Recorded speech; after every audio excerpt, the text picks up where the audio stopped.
cars. I mean, to buying your first car, / used cars in general. Just buying cars at all. Are you looking to buy a car? Yes or no? Fantastic. I will help you from here on and give you different types of cars. It's going to be pretty much a long video. This is, if you know zero nada about cars, then this is, how to purchase one, how to find one that's right for you, how to not get scammed. So first, let's start with the car shape. I just pulled up this generic picture so I can yap while I look at them. So, exactly what size do you want? I think this is a pretty good, comparison, right? Do you want a micro car? How much can you afford? How much is your budget? So, I would say a small budget is between $1,000, because I think that's a reasonable amount for a car. $1,000 and $5,000 is a small budget. $5,000 to $10,000 is just, a medium budget, right? $10,000 to $15,000, perfect. That's you can almost get every single car in the market, right? That's a perfect amount to be looking for, right? And then $15,000 and $15,000 to $25,000, that's high, right? That's expensive cars. And then 25 to up, that's just brand new car level, right? So, what type of car do you need? Do you need all-wheel drive? Do you need front-wheel drive? So, if you live on a mountain, or you live in Vermont where it snows a lot, or Oregon, somewhere where it snows a lot, you're probably going to want something with all-wheel drive. Do you care about gas mileage? If you have a cheaper budget, you may want to look into a diesel or electric car. Cars that can diesel, electric, or hybrid cars that can save you on gas mileage, right? A hybrid car is if you just want great gas mileage, right? An electric car is if you have the means to plug it in and want to use that. And a diesel car is if you don't want a hybrid, right? You just want a normal standard car. You don't have to plug it in. And that's just, if you want great gas mileage and to get more, right? Usually I switch the pictures up to keep the video interesting. I'm helping you buy a car here, okay? This isn't about entertainment, right? So, exactly how much of a car do you need to get, right? Let's say you have two people, standard, it's usually just you and one person in your car. I would get a hatchback. If it's you and maybe three people, parents, husband and kid or something like that, get a sedan. And if you definitely have a kid or more, get an SUV or a minivan, right? If you're looking into a sedan, right, you only have usually three people in the car, I would get a wagon, right, just because it has that extra storage. Now, it won't have a third row usually, right, but it gets the same gas mileage as a sedan if it's either a hybrid or a diesel, and you get that extra storage space in the back with having the same shape as a sedan. Or maybe you want something lighter and smaller like a sedan, right? The cost shouldn't affect the difference between a wagon and sedan too much. They both depreciate evenly, wagons more so, where it's actually equal with the sedan. So, brand new wagons are more expensive than sedans because they have that caboose on there, but wagons depreciate faster than sedans do, right? Just because of they're bigger, they're out of style, people don't really like them, which is why wagons are really the jackpot, right? Do you want something fun like a convertible, coupe? These sport, muscle car, supercar, sports car, coupe, convertible, I'm going to stay out of that because, again, I'm trying to appeal to the biggest amount of people. So, again, you can either do a micro car. That's usually just you. If there's a second person in your car, that's usually going to be an inconvenience. So, yeah, exactly, price range. Got to know your price range. So, I'm just going to pick, how about we go through all of them to give you different ideas, right? Is all-wheel drive, front-wheel drive, or rear-wheel drive important to you? I would say rear-wheel drive is unnecessary. It just makes your car worse in the winter, right? Front-wheel drive is perfectly normal. All-wheel or front-wheel drive, all-wheel or four-wheel drive is usually the standard, right? So let's say you want a micro car, right? Just a tiny little car. I would definitely get something like a Smart. Now, a Smart, you may say, why would I get a Smart? They're really the only microcar on the market that's good. You know what I mean? A lot of the other ones are just cheap and not very good. Smart has been making cars for a really long time. I definitely trust them to keep me safe in an accident. Remember, so there's a common misconception that the bigger the car is, the safer you are. There's two competing forces, right? The smaller you are, the less shock absorbent there is, and the more shock goes to you in the body. But also, the smaller the car also is the better the car, because there's less room for you to move around. The leading cause of, body damage and non-fatal accidents is you moving around, hitting your head on something, being hit with something. If you're firmly held in place in a smaller car like a microcar that has sufficient airbags to keep you held in place, that's better than if you're in like an older MPV without a lot of airbags and you're just floating around the place, right? So usually bigger cars, heavier cars, not really bigger, just heavier cars, doesn't matter the size as long as it's heavy, right? And are better in an accident just because it'll push the smaller car out of the way and absorb more of the shock, right? But keep in mind, you want to get a newer car if you're going to get a bigger car so that you have sufficient airbags to keep you safe in an accident. You can also, slow me down. I know I'm talking 60 miles an hour. This is just so that I can get the video done sooner. I would suggest slowing my voice down to maybe 0.5 or something like that in the YouTube settings. But keep in mind, a hybrid car and an electric car are both heavier than normal. So usually I would say a hatchback is okay, right? A little bit unsafe in an accident, but keep in mind you're being held in better than an MPV. But if you get a hybrid or electric car, the batteries will help weigh the car down in an accident and maybe overpower a sedan or SUV, something bigger. You also want to keep in bumper size. Remember, MPVs and SUVs have their bumper right about here, to collide with each other. Sedans and hatchbacks have much lower bumpers that are much closer to the engine, which means if you're in an accident, you're much more likely to damage something. So every single force weighs itself out. Now, again, keep in mind the different types of car. If you want an all-wheel drive microcar, I would get an all-wheel drive hatchback rather, right? Now it's time to talk about brands. There are many, many, many different brands on the market, and it depends for what you're looking for. If you want just a standard gasoline or hybrid car, right, you just want something that you can beep up around town with, just something completely normal, I would get a Toyota of some sorts.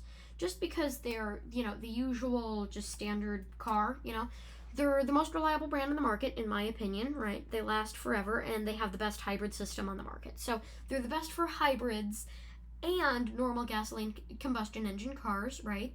If you want something diesel, right, you want something that gets great gas mileage but doesn't have the batteries in them, either you're leery of them or you just don't have that capability and you're worried about the battery freezing, the best for diesel is Volkswagen. Volkswagen makes the best TDI diesel engines. Definitely the best. Volkswagen's also better for hatchbacks than Toyota is.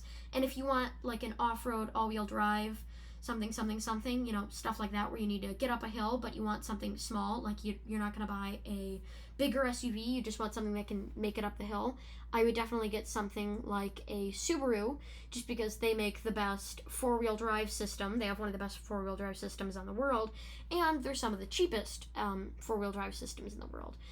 Also, if you want, let's say, different categories interact with each other. So let's say you want a smaller hatchback, you also want a hybrid, but you also want four-wheel drive. Not four-wheel drive. You want to make it up the hill. Subaru has a hybrid crossover for about 14 to 10 grand. They're very, very good. I will warn you. They're very, very good. It uses the same Toyota hybrid system, essentially, right? Co-developed. Toyota let them use it. Very, very good. Very, very good system. You get great gas mileage. Overall, just a very great car if you need it. Now, right, so again, just keep in mind exactly what you need. So exactly what year should you buy a car from? Anything 2010 and newer is a modern car. Those have enough airbags to keep you safe in an accident. Side curtain airbags were mandated in 2009. Different, front airbags and side airbags were both mandated in 2000. Well, front airbags were mandated in 1999. Side airbags, curtain airbags were mandated in 2009. So 2010 will have enough airbags, probably knee airbags just to go the extra distance. Anything newer than 2017 must have a backup camera, which means it must have a screen, right? If that's not important to you, get something older. I would say, and this is for general buyers, I don't really care about your price range all that much, because keep in mind, there's so many cars, different types of cars being made per year, it's almost nearly impossible to find a year where you cannot afford it if it's 2010 to something. So I'm gonna go from 2010 to 2018. I think is the best years to buy a car. 2010 is more on the reliable side. 2018 is more on the newer side. So if you care about the car being new, get like a 2018, 2017, 2016. If you care about the car being reliable, get like a 2010, 2011, 2012. And if you just want something right in the middle, like reliable but also newer looking, I would get like a 2015. So, let's say you want something reliable. I mean, of course. Let's say you want something, I say that because I don't find a lot of people that don't want something reliable in a car. I mean, what type of person wants a deliberately crappy car? I don't think a lot of people. So, let's say you want like an SUV or something. Again, Toyota's great. We've talked about brands, we've talked about things. So, again, like I said before, wagon, if you're going to get an SUV, a great alternative would be the wagon. There's no real alternative for the SUV or MPV. Now, if you have a family and you need a third row, you may think that you're forced to buy a minivan, but oftentimes minivans are extremely expensive, just because there's so much junk in them, there's so much, meat on the bones to keep it, safe and good, and they're very expensive. So, if you need that third row, you absolutely need it. I would get something like a Toyota Highlander. Now, this will have the third row. It'll be a little bit more cramped, but again, you're going to save on price. These are typically, a lot of 2018s here. A lot of 2018s. These are usually much more reliable, right? And also, they're a lot cheaper. Like $16,000, $12,000 for a third row is absolutely amazing. Not bad at all, right? We can just see it here. Nice and standard, beautiful car, nice and gray, lovely leather interior, and again, you can get nicer trim levels. So this is, again, another thing I want to talk about. So if you're looking for a family, get a Highlander. You're gonna, again, it has plenty of room, not as big as the minivan, but again, you can make it up hills. You never know where your road trips will take you, right? So again, let's talk about, age. If you just want something new, you care about something new, again, this is buying a used car, but if you want something newer, like a 2018 or something, keep in mind, if you get a bare bones 2018, that'll cost about the same much as a really old luxury car from 2010, right? So I could buy this this slightly used, here, I'm going to find a good example. Yaris i8 2018 for $14,000, right? A very cheap car. Not bad at all. So this is what it looks like, just pretty standard. This is the car that you could get, from 2018 for about $14,000. This is a rebadged Mazda. Mazda's also a good brand to buy used. They're not quite as reliable as Toyota, so it's not worth taking the gamble on, my part. But if you want one like that, good for you, right? Now, if we jump back a little bit, we can get Lexus. Remember, Lexus is Toyota's luxury brand, so that is perfect. And if we go model year oldest, right, then we can definitely get something like a Hidden Treasure. Remember, that car is $14,000. We can get a, here we go. Okay, 10. That's very, very good for price. Like this. RX 350? Sure, show it to me. Show me them things. So yeah, this is a car that's $4,000 less, and yet it's a luxury all-wheel drive SUV from 2010, And just because it's an older car doesn't mean it's bad. Lexus and Toyota make their cars so well, they last for a really long time. Now, if the mismatching wood does bother you, it does bother me too, but not bad at all. Actually, yeah, all-wheel drive, V6, very good car, right? Now, if you want a hybrid, here's where things get complicated. Hybrid systems come in all shapes and sizes. Oh, I forgot to mention, Honda's also good for reliability, not quite as good as Toyota. They're still very good. If you want a hybrid system, any Toyota hybrid is good. If you're going for another thing, I would just go for the Prius. If you're just looking for a hybrid, that's the only thing, it doesn't need to make it up hills, you just want a hybrid, get a Prius. They're great. They're always reliable. Now, for the Prius, do not get the 2010. They have piston ring problems. You will be left on the side of the road. It's Toyota's fault, but with any new car, this was a new generation, the first time this type of Prius had ever been seen. Every single first generation of a car will have some errors. So, let's say you're looking for, Mitsubishi's also reliable. Let's say you're looking for a Toyota Prius C, and you get the oldest one possible, 2012. The year 2012, they also had some issues. I would avoid buying the first year of any generation. So for cars, they get refreshed every 4 to 5 years, right? The first year that it's refreshed, there might be some kinks that they need to work out, some issues with the car, and you don't want to be stuck up paying for their, underdeveloped car. So I would get, if the car model started in 2012, I would get a 2013 to make sure that everything's ironed out. Play it safe. Now let's talk about mileage. First of all, let's just talk about listings. I would use AutoTempest. It collects all these guys' garbage all into one thing, right? Let's talk about listings. If you find a listing like this where it's a stock image of the car with a real looking price, absolutely do not take your chance. I would just not touch it.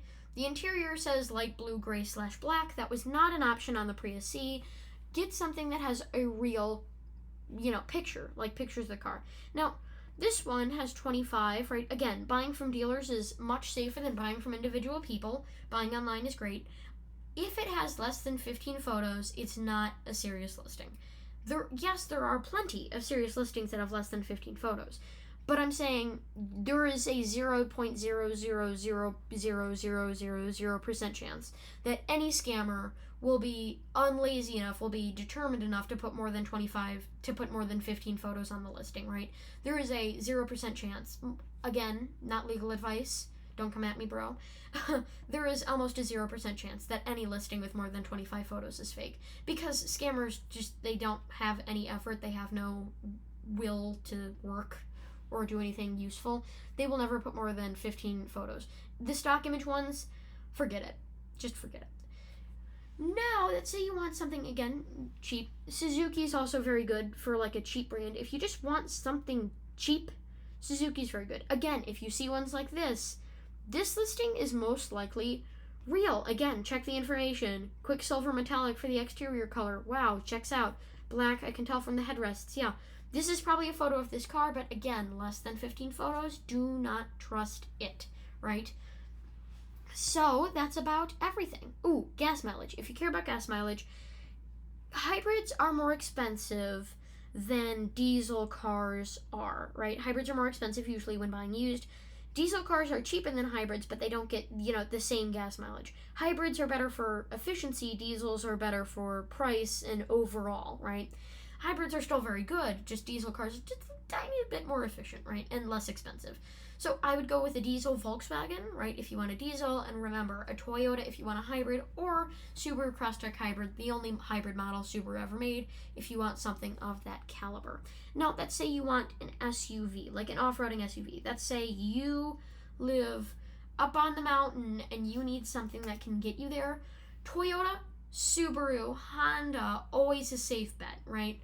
Remember to get the RAV4, and keep in mind, they do make two-wheel drive versions of this. Now, I'm just going to give you an example. Let's say you live in Vermont where it snows a lot. Front-wheel drive will probably be enough, right? So there's two differences, two things that make a car worth buying, right? Two different things. Ground clearance and all-wheel / four-wheel drive. So let's say you have an all-wheel drive Toyota Corolla. That's going to be bad for the winter. Why? Because that all-wheel drive system is worth nothing when the snow is just going to pile up in front of your bumper or cause too much resistance, then your motor's going to burn out, right? It doesn't happen that way. It usually just stops the car pathetically. If you have very low ground clearance, that four-wheel drive system isn't worth anything because it's never going to get you out of anything because the snow is just too tall for that really short, tiny little stubby car, right? If you have a car that's higher off the ground, right, remember this is in the snowy case, then front-wheel drive will be fine. As long as you have high ground clearance, front-wheel drive is enough to get you out of any pickle you may get into. Let's say you have a steep driveway with ice, right? Icy, steep driveway. That's when you need all-wheel drive. Let's say you live on top of a mountain that sleet, snow, hail. Get, all-wheel drive, high ground clearance. You're going to need that, right? If you just live in somewhere like Los Angeles or Florida where you have like winter for maybe a day, get a small Corolla.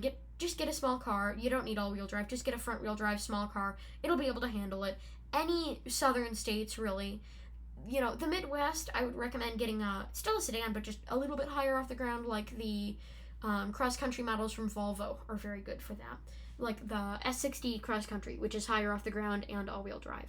I would get that, personally. So remember, you've got to match it out perfectly. Exactly how much ground clearance do you want? Then, exactly, how do you want your wheels to spin? There are some caveats, but just front-wheel drive spins the front wheels, which is better because it pulls the car. Rear-wheel drive pushes the car, which means you're more unstable when steering, and it can cause your car to spin out. Also very bad. All-wheel drive spins all the wheels at, different times. There's optional all-wheel drive. And then four-wheel drive is, again, it's not all-wheel drive, it's very similar, but to the consumer, it means very little. Now, if you're going to go off-roading, I would get something like this, just fine. It's a fine car. It's higher off the ground. It's luxurious enough to, keep you interested, but it's still a very good car and very reliable at that too, right? So just remember, ground clearance you need first. All-wheel drive is worthless without ground clearance. If you have ground clearance and front-wheel drive, that's enough, just for snow. If you have hail, sleet, or, a high chance of hydroplaning, all-wheel drive is much better, right? Even these RAV4s are also very good for ground clearance, especially with the all-wheel drive. So I think I've pretty much covered everything. If there's anything you want to know about, I'm going to leave the comment section open. Please, I spend all day looking at comments. Just say any questions you have, I can answer it. I'll even make a video on it if I have time, right? I get a lot of suggestions, a lot more than I thought I would, right? So if you have a question like, what's the best electric car, or stuff like that, just text it in the chat and I'll tell you, or I can make a video on it for that, from whence you can watch, right? Keep in mind, I can do it like within the hour, so it's not like you're going to be waiting days for me to respond, right? So with that, thank you for watching. Don't forget to comment, like, and subscribe. And I will see you all real soon.